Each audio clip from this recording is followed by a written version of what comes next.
भारत के प्रधानमंत्री खुद फंस गए नीतीश कुमार को कोसने में।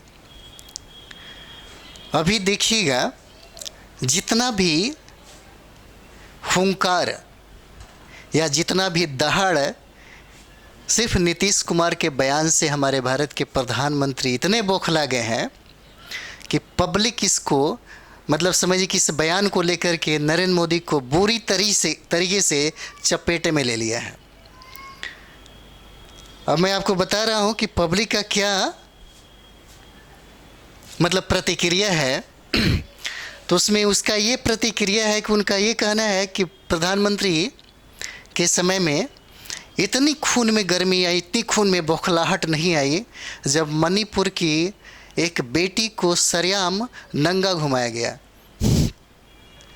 जब सड़कों पे नंगा घुमाया गया, उस समय भारत में बेटियों की जो स्थिति थी या विदेशों में नाम खराब नहीं हो रहा था। जो नीतीश कुमार के एक सटीक बयान पे नीतीश कुमार का बोलने का जो अंदाज था, भले उन्होंने सही बात कहा हो, लेकिन शब्दों का थोड़ा सा मतलब समझिए कि जो उत्कृष्टता होनी चाहिए वो नहीं था। अगर उसी को बताते, थोड़ा सा उसमें इंग्लिश का इस्तेमाल कर लेते, शब्दों को थोड़ा सा बेहतर तरीके से बोलते तो वही सब चीज़ ठीक था। लेकिन इस बात पे भारतीय जनता पार्टी इतना क्यों बौखला रही है, इसके पीछे के कारणों को समझिए। जो जनता का ये रिपोर्ट है। जनता कहती है कि भारत में पहली बार नीतीश कुमार के वजह से यह जातीय जनगणना हुआ ज़बरदस्ती, और केंद्र में सरकार कभी नहीं चाहती थी। और साथ ही साथ जब जातीय जनगणना हुआ तो उस समीकरण के हिसाब से जो आरक्षण उन्होंने 75% जो दे दिया, इससे सबसे ज़्यादा भारतीय जनता पार्टी को खल रही है।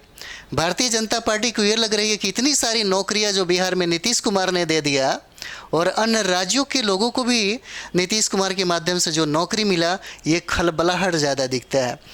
पब्लिक ये कहती है, मैं पब्लिक का ही प्रतिक्रिया बता रहा हूँ। पब्लिक ये कहती है कि जब भारत में जब बीजेपी सत्ता में आई, तब उसने महिलाओं के लिए, लड़कियों के लिए बेटी पढ़ाओ बेटी बढ़ाओ एक योजना चालू किया। तो उसी समय नरेंद्र मोदी के मुंह से बेटी पटाओ ये शब्द आ गई, तो उस समय बेटियों के लिए जो शब्द इन्होंने जो कहा वह बहुत ही ज़्यादा शुभनीय था। क्या इस बात पे उन्होंने कभी माफ़ी मांगी जनता से? हाथरस की घटना है, ये पब्लिक का ही चीज़ें है, प्रतिक्रिया है। पब्लिक कहती है कि हाथरस में एक दलितों के बेटियों को सरेआम बलात्कार करके, मर्डर करके जिंदा ही उसे जला दिया गया। क्या कभी प्रधानमंत्री ने इसके लिए माफ़ी मांगी?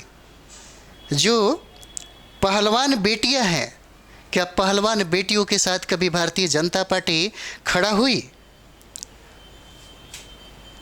और एक चीज़ और भी है कि भारत की बात तो छोड़िए, बिहार में जितना काम बेटियों के लिए नीतीश कुमार ने किया है, क्या भारत का कोई भी पार्टी, चाहे वो भारतीय जनता पार्टी हो या कांग्रेस की पार्टी हो, क्या इतना काम किसी लड़की के लिए, जो लड़की के मतलब पढ़ने लिखने को लेकर के, उसके नौकरी के लेकर के, उसकी सुरक्षा को लेकर के जो नीतीश कुमार ने किया है, क्या वैसा किसी ने किया?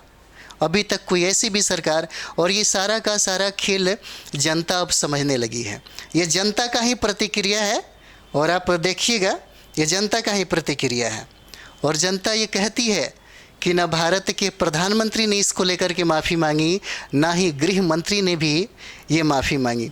और जनता ही ये भी बात कहती है कि जब संसद भवन में जब लोग अपने मोबाइल में पूर्ण वीडियो देखते हैं और वो सारा का सारा सदस्य आपका भारतीय जनता पार्टी का होता है, उस समय भी इनको खेद इस बात का नहीं होता है क्या? क्या इस बात का दुख नहीं होता है? उस समय भारतीय जनता पार्टी को ये नहीं लगना चाहिए था? तो ये सारा चीज़ें अब जनता समझने लगी है। क्योंकि आप देखिएगा, जितना भी गोदी मीडिया है, अधिकतर इस चीज़ को यानी कि सही चीज़ों को गलत तरीके से पेश किया जाता है। कहने का मतलब है कि जो चीज़ें आपको टीवी दिखाता है बस वहीं समझने के लिए ही आप दर्शक बने हुए रहते हैं। सच्चाई क्या है इस चीज़ को समझ नहीं पाता आदमी। लेकिन नीतीश कुमार में ये बहुत बड़प्पन वाली बात है कि उन्होंने अपने बात को कहने के बाद वो माफ़ी भी मांगी, लेकिन आज तक भारत के प्रधानमंत्री या गृह मंत्री ने कभी भी जनता से माफ़ी तक नहीं मांगी। ये बहुत दुख की बात है। और ये सारा का सारा जो सुगबगाहट जो अभी आ रही है, इसका कहीं ना कहीं ये जनता का डिमांड है, और जनता ने इनको बहुत ही बुरी तरीके से क्या किया है, इनको घेर लिया है। तो आप इसे ज़रूर विचार करें और बताएं कि क्या सही और क्या गलत है, इसके बारे में आप ज़रा सोचिए। और मेरे इस वीडियो पे कमेंट्स ज़रूर करिए कि आपका राय क्या हो सकता है, आपका विचार क्या हो सकता है।